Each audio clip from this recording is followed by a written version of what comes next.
The Tom Woods Show, episode 1206. Prepare to set fire to the index card of allowable opinion. Your daily dose of liberty education starts here. The Tom Woods Show. Folks, if you agree with me that it is impossible to have a rational discussion about guns on social media these days, then you are going to love my brand new free ebook, Your Facebook Friends Are Wrong About Guns. It's full of all the arguments you'll ever need. Check it out at wrongaboutguns.com. Hi everybody, Tom Woods here. It's just about 10 years since the financial crisis of 2008, and I wrote a book about that at the time.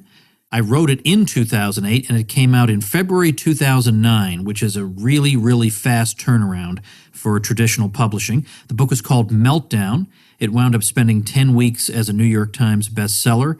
I got a lot of terrific feedback about it, and I think it's one of the best contributions I've made in the sense that even though the book itself doesn't have a lot of original material in it, I'm very much indebted to Mises and Rothbard and thinkers who came before me, and I think I've done some things that are more original, but this was more a matter of it was the right book at the right time, because I knew there was going to be a really, really confused conventional wisdom at that time that was going to be telling people that capitalism caused the financial crisis and deregulation was the problem and stuff like that.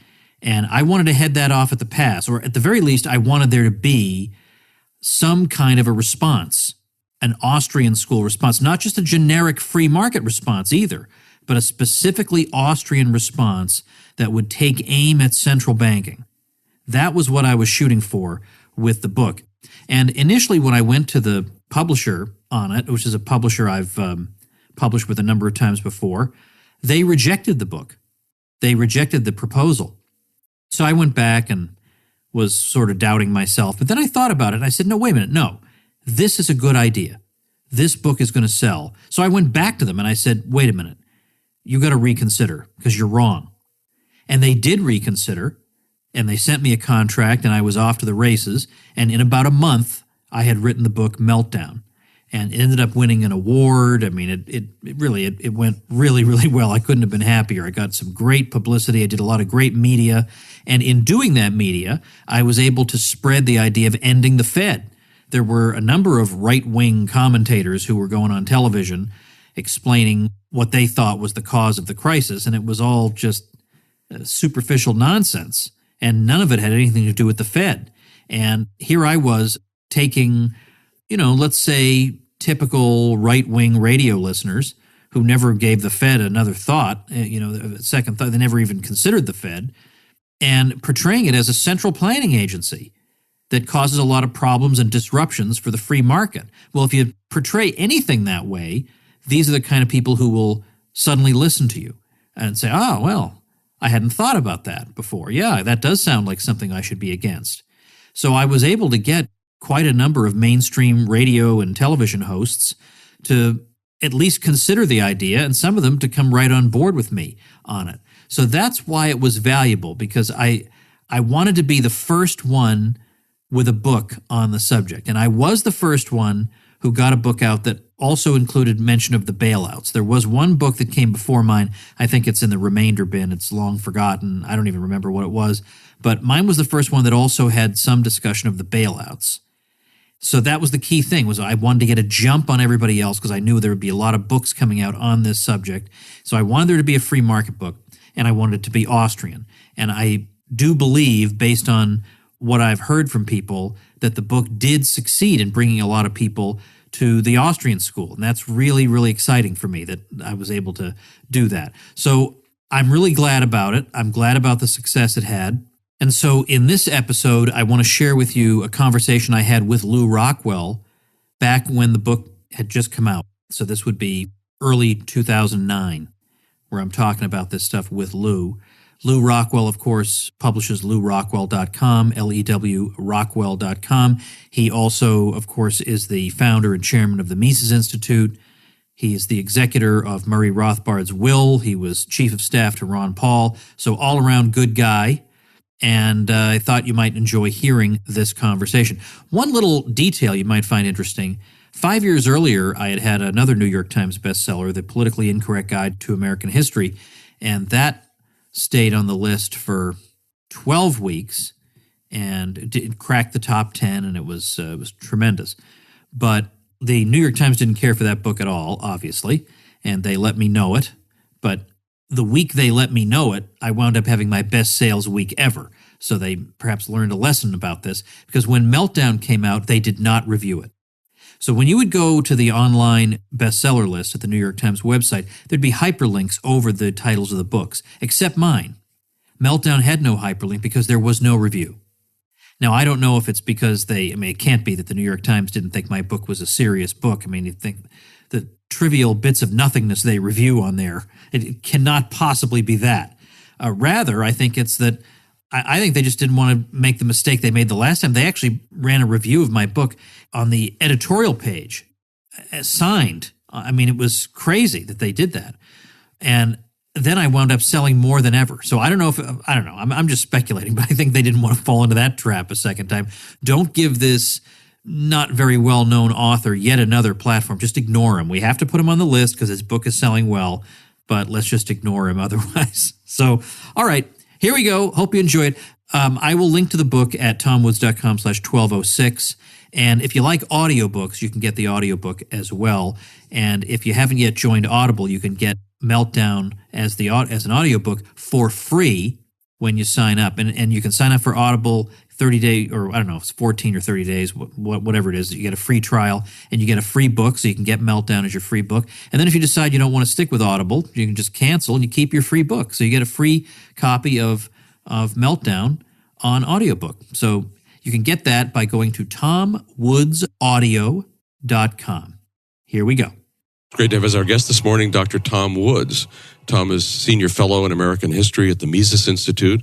He's the author of 8 books and really now 9 books. And today, Tom, I want to talk to you about your newest book, which is all too timely. It's called Meltdown, a free market look at why the stock market collapsed, the economy tanked, and government bailouts will make things worse. So, Tom, here we are in the middle of this horrible economic episode, not only in our own country, but in the whole world. And some people are saying that we weren't Keynesian enough, that we need more Keynesianism, we need more government spending, more money creation, more regulation, more of everything that the state blesses us with. You take a different approach. Well, I do take rather a different approach. That's right, Lou.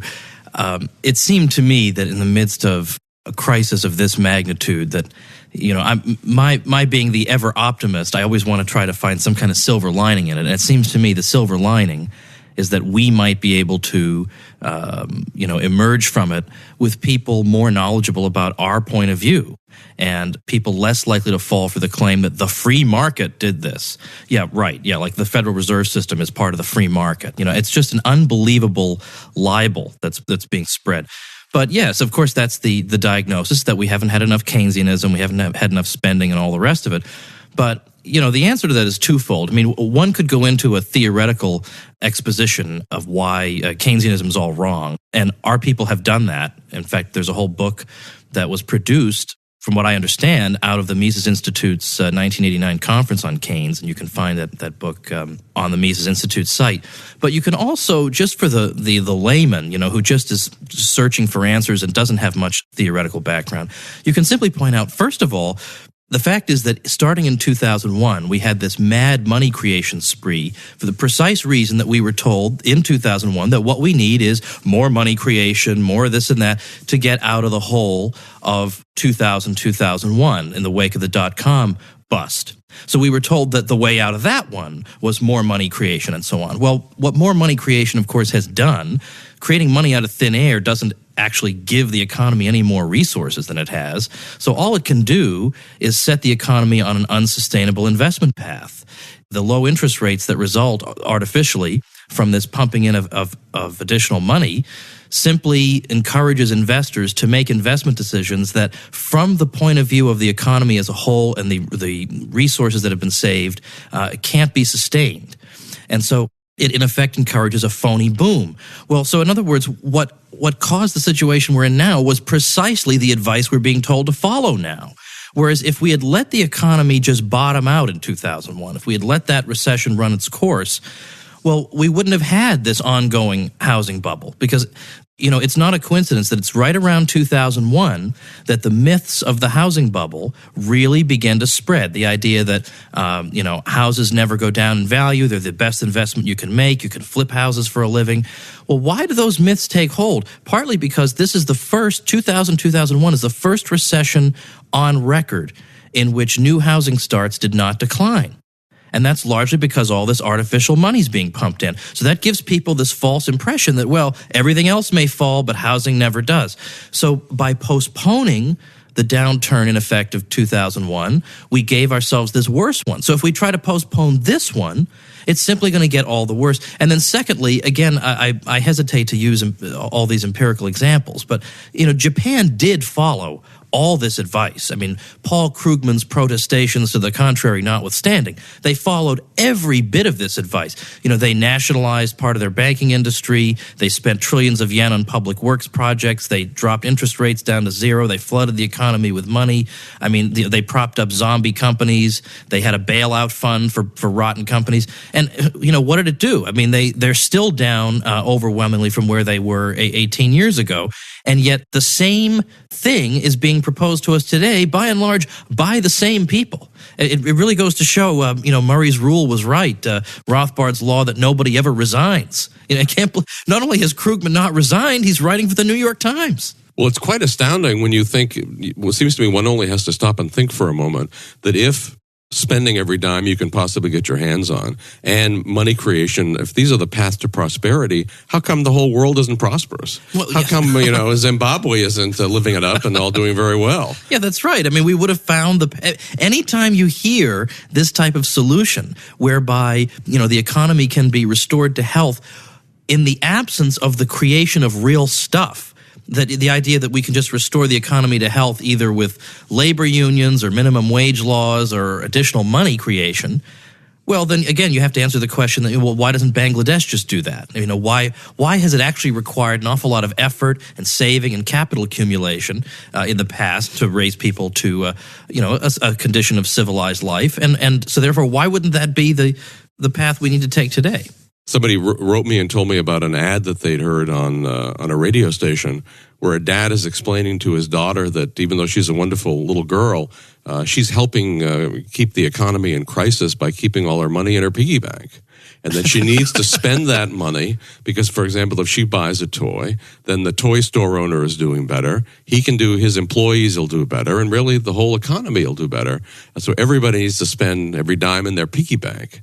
But again, I guess because we have such a subservient media to the state and the academic world, with the exception of a few heroic people like you, Tom, are all going along with this sort of thing, with the Keynesian prescriptions and the old Keynesian nostrums, no matter how discredited they are, that people seem to think that the most unbelievable baloney coming out of Washington makes sense. And of course, when you think about it, I mean, what exactly in part, got us into this mess? It's that people bought too much house. They were sort of misled into buying more house than they should have bought. And because house prices seem to be forever appreciating, well, then they used the built-up equity in their homes to buy still more stuff. And now that reality is hitting them, and they now realize that if they had known what the value of their house, what its trajectory was likely to be in the future, they wouldn't have consumed as much as they had. Now they're retrenching, and that makes perfect sense because in effect what they've done is they borrowed too much and consumed too much.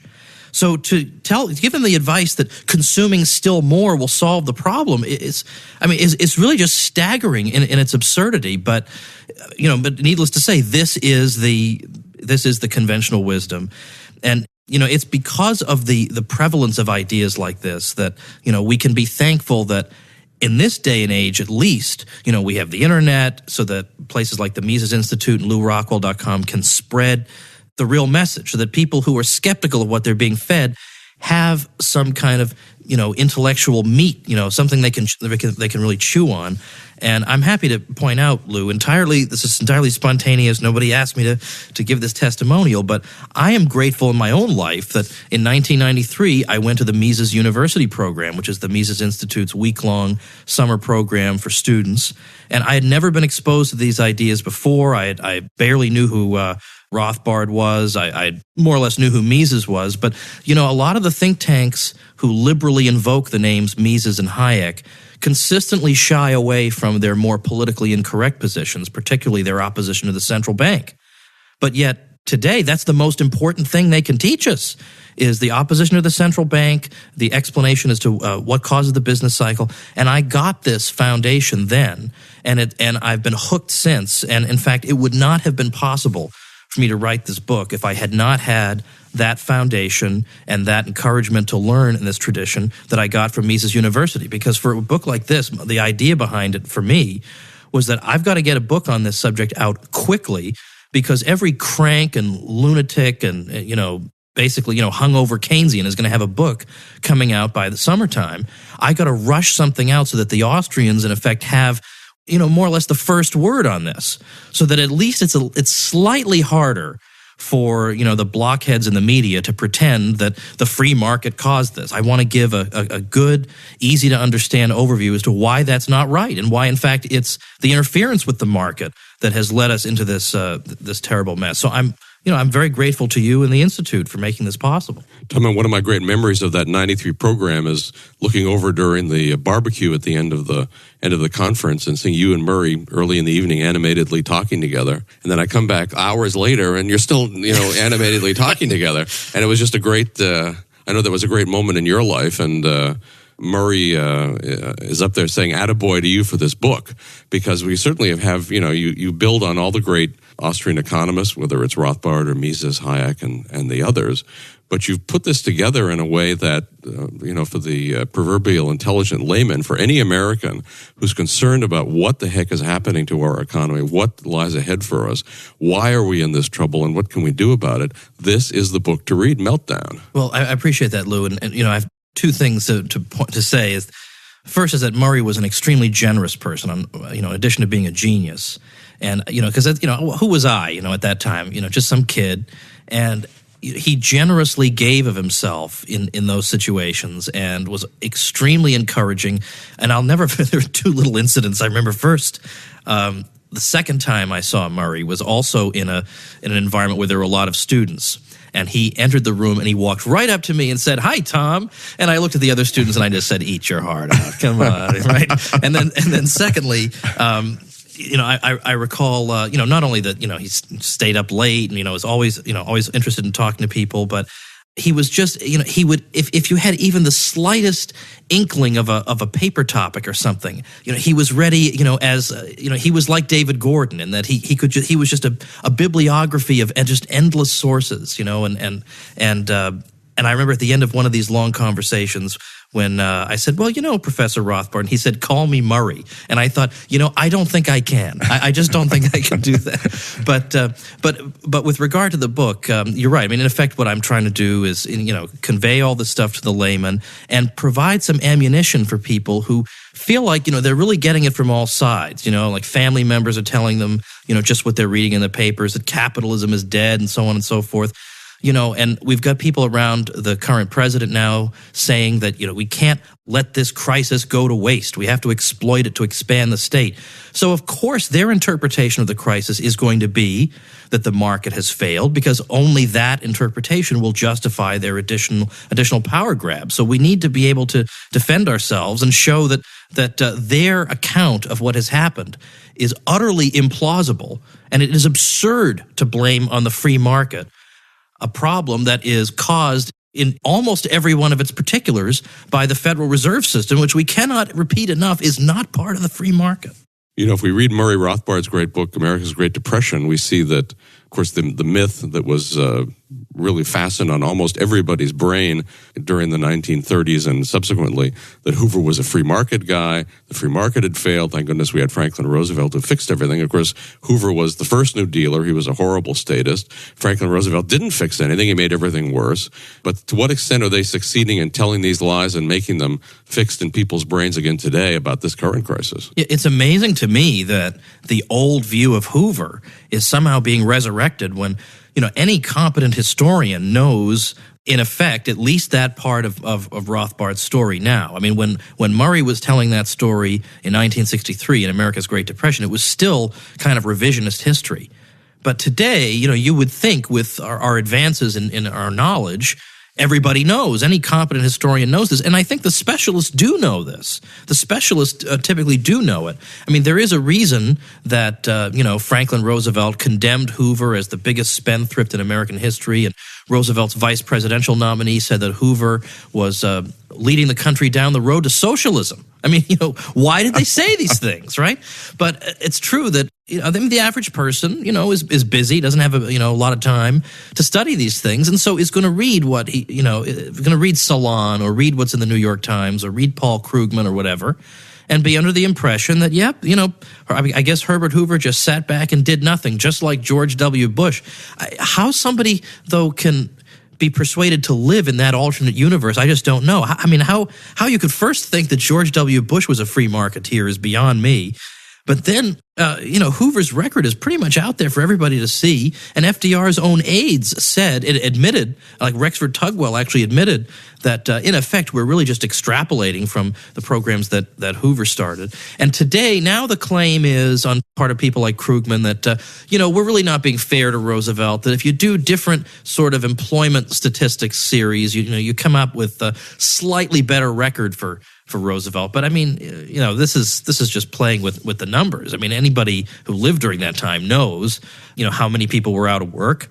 And then the claim is that, things were really starting to look up. FDR's programs were really doing well until about 1937 when we got the so-called depression within the depression.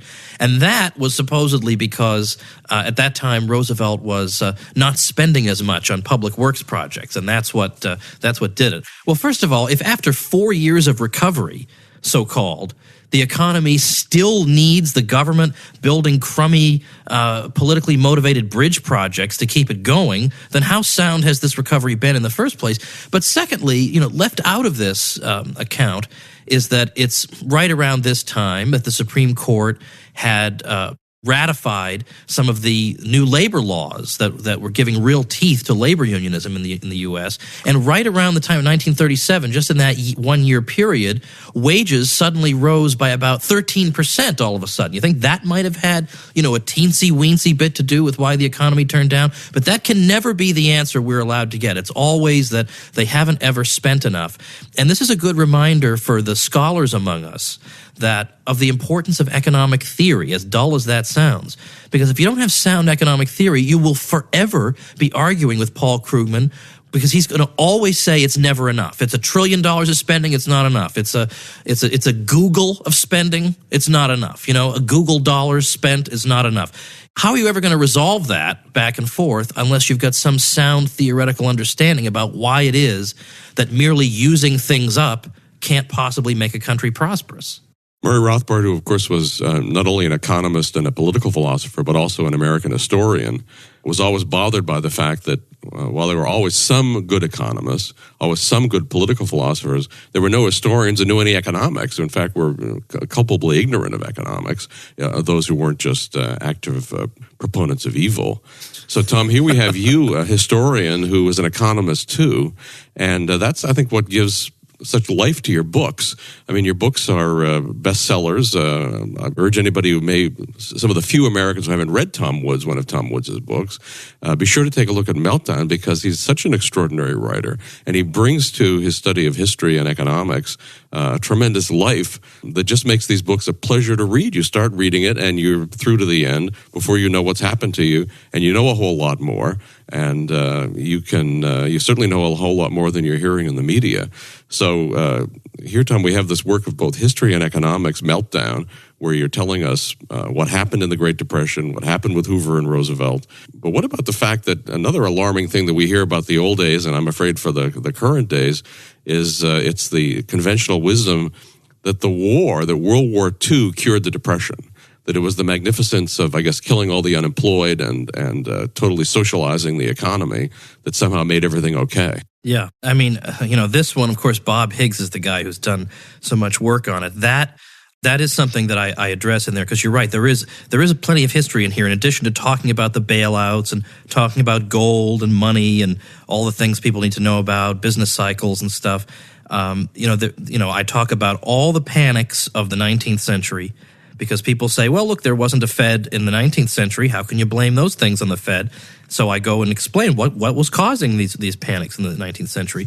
And then, given that another argument is that even by some of the sort of good guys, who understand FDR wasn't so good, is that, World War II finally got us out of the Depression. I mean, there are a couple of sort of crude versions of this. I mean, one is that just the mere act of producing guns and bombs put people to work, and that ended the Depression. I think the Krugman argument is slightly less crude, believe it or not. I think it's simply that this sort of just jump-started the process of people spending again. But what I'm showing in here is really just building on what Bob Higgs has done, which is first to sort of make a logical case that obviously if you're preparing for war and you're taxing the 60% of the population to support the 40% of the population that's in the armed forces or civilian employees of the armed forces or in the so-called defense industry, that doesn't create wealth. I mean, all you're doing is just subsidizing one part of the population at the expense of another, and the part that you're subsidizing is producing goods that consumers can't even use. So this obviously can't. That doesn't really mean much. Secondly, Bob Higgs points out that, presumably I don't need to draw you a diagram to show what happens when, 11 million people are drafted into the armed forces. Unemployment does go down. I will concede this. If I lined them all up and shot them, that would solve the unemployment problem. But that's not how a healthy economy solves it. But then beyond that, he says that the statistics on which this claim is based, you look at the national income accounting statistics during these years, and it looks like, hey, we've got a big boom. But for one thing, this shows the shortcomings of GDP, because it includes government spending as if government spending is a contribution to rather than a predation upon the economy.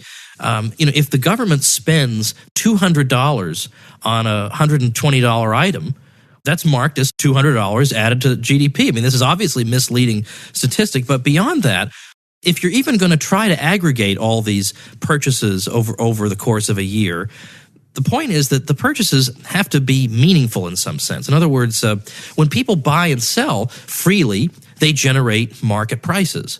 But if the government just simply says, well, the price of X is going to be $10, well, that's not a freely generated price. It's a meaningless, arbitrary price. So, for instance, if the government said, from now on, the price of eggs is $1 an egg, and we, the government, are going to purchase 10 million eggs. So 10 million eggs times $1 an egg gives us $10 million added to GDP. In what way is that a meaningful measurement, such as it is, of the state of the economy? It's a completely arbitrary figure. And given how deeply and how systemically controlled the U.S. economy was during the war, so many of these prices are arbitrary prices generated by the government for its purchases. So therefore, you add up all these arbitrary prices, and then you have spillover effects of this arbitrariness throughout the rest of the economy. And the result is you have one gigantic arbitrary number that doesn't actually mean anything. And finally, I think both Higgs and Vetter and Galloway point out that if all this is true, that just the mere act of just crazy spending creates prosperity, then 1946 should have been the worst year on record. We're bringing all these men home. We're not spending all this money overseas anymore. Well, this should have been terrible depression. And we were warned about this by some Keynesians. Well, we're going to sink into depression. And if you look at the GDP figures, 1946 is one of the worst years on record. But if you actually look at, the statistics that matter, the private economy, how much is being produced, employment, it's the single most productive, explosively productive year in American history, because finally some semblance of normal economic order is restored. Tom Woods, thanks so much for writing this book. Talk about a book that we need at this exact moment in time. Ladies and gentlemen, read Meltdown, read Tom's other books. You can get them at Mises.org. They're all for sale, too, at LouRockwell.com. Look at Tom's archive on LouRockwell.com. At the bottom of his archives list some of his best-selling books. Click on those links, buy them. Every one of these books is wonderful, whether Tom is writing about American history, about the truths about American history that you're not supposed to know. And this book is all about that. This book is about both economic truth and historical truth that's hidden by the current regime, by its friends in the media, by its friends in academia. But Tom Woods, you're telling the truth, and boy, it's truth that we need to hear right now about what's happened to our country, what's happened to the whole Western world, why it didn't have to happen, why it doesn't have to happen in the future.